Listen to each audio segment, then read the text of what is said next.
Вы смотрите «Актуальное интервью», в студии Валерия Наумова. Здравствуйте. Сегодня мы поговорим о работе Центра ресурсного обеспечения Департамента ветеринарии, эпизоотическом благополучии республики, лекарственных средствах для ветеринарного применения, бухгалтерском обслуживании и о планах на будущее. Гость в студии Евгений Егоров, руководитель Центра ресурсного обеспечения. Евгений Валентинович, здравствуйте. Здравствуйте. Расскажите, пожалуйста, вначале нам, когда и с какой целью был создан Центр ресурсного обеспечения Департамента ветеринарии? Казенное учреждение было создано в 2011 году как противоэпизоотический отряд при Департаменте ветеринарии Республики. Впоследствии цель и деятельность учреждения менялись. Сегодня целью деятельности Центра ресурсного обеспечения является сохранение эпизоотического благополучия Республики, то есть отсутствие заразных и иных заболеваний на территории Якутии. Также мы осуществляем бухгалтерское и финансовое обслуживание подведомственных учреждений ветеринарии и освещаем деятельность государственной ветеринарной службы в средствах массовой информации. Вы уже упомянули, что одна из основных целей департамента, вашего Центра ресурсного обеспечения, это сохранение эпизоотического благополучия республики. Но давайте вот на этом остановимся поподробнее. О чем это говорит? В нашем центре есть противоэпизоотический отдел, где работают ветеринарные специалисты. Они участвуют в организации и проведении ветеринарно-санитарных и карантинных мероприятий, выезжают в районе при возникновении заболеваний, ликвидируют и локализуют очаг инфекции совместно с ветеринарными учреждениями районов. Также они вносят предложения в Департамент ветеринарии по установлению и отмене карантина.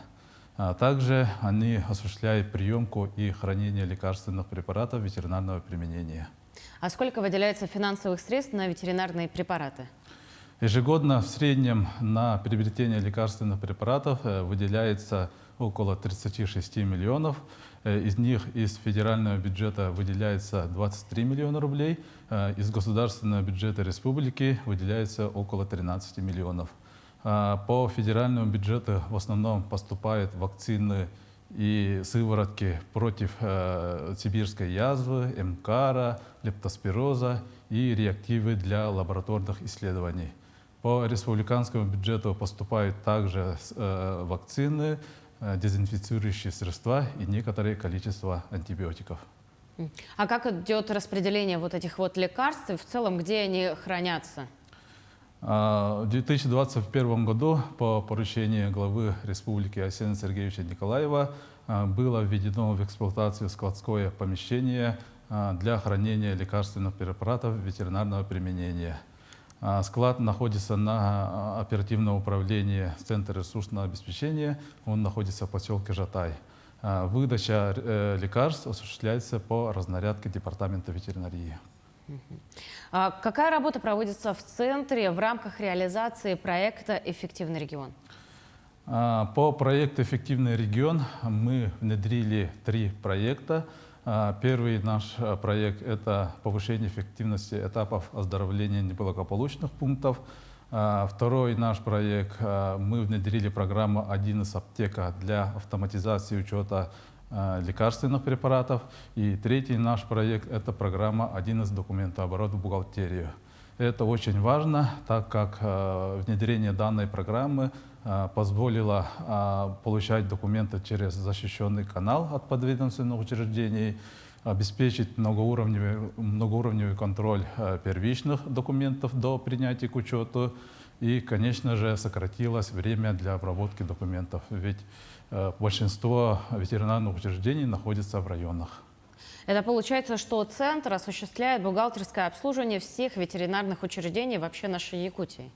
Да, на сегодня мы осуществляем бухгалтерское обслуживание всех 28 подведомственных учреждений, и сам Департамент ветеринарии со всеми учреждениями подписан договор на бухгалтерское обслуживание. А как вы считаете, какие умения и знания обязательно должны быть у современного бухгалтера, без чего ему будет трудно состояться в этой профессии?